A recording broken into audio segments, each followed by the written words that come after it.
રાજકોટ કોર્ટને બોમ્બથી ઉડાવી દેવાની ધમકી મળી। કોર્ટના સિક્યુરિટી ઇન્ચાર્જ દ્વારા અંગે પોલીસ કંટ્રોલ રૂમને જાણ કરવામાં આવી છે, તેમજ પોલીસ કંટ્રોલ વિભાગે યુનિવર્સિટી પોલીસને જાણ કરી। આ ઉપરાંત બોમ્બ સ્ક્વોડ, ડોગ સ્ક્વોડ, એસઓજીને પણ જાણ કરવામાં આવી। હાલ પોલીસે કોર્ટ પરિસર ખાલી કરાવી કોર્ટ પરિસરમાં સઘન તપાસ હાથ ધરી છે।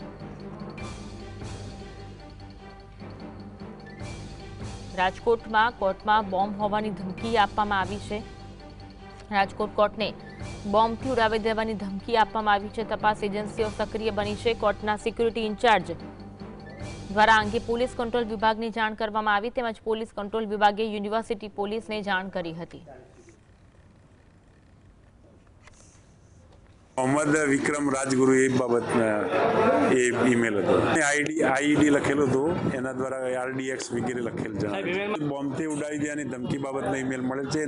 हालमां SOG BDDS તેમજ ડોગ સ્ક્વોડ દ્વારા બિલ્ડિંગનો હાલમાં ચેકિંગ ચાલુ છે। ઈમેલ હજી પૂરો મેં વાંચેલ નથી, પણ પરંતુ બોમ્બથી ઉડાવી દેવાની એવી ધમકી આપેલ છે।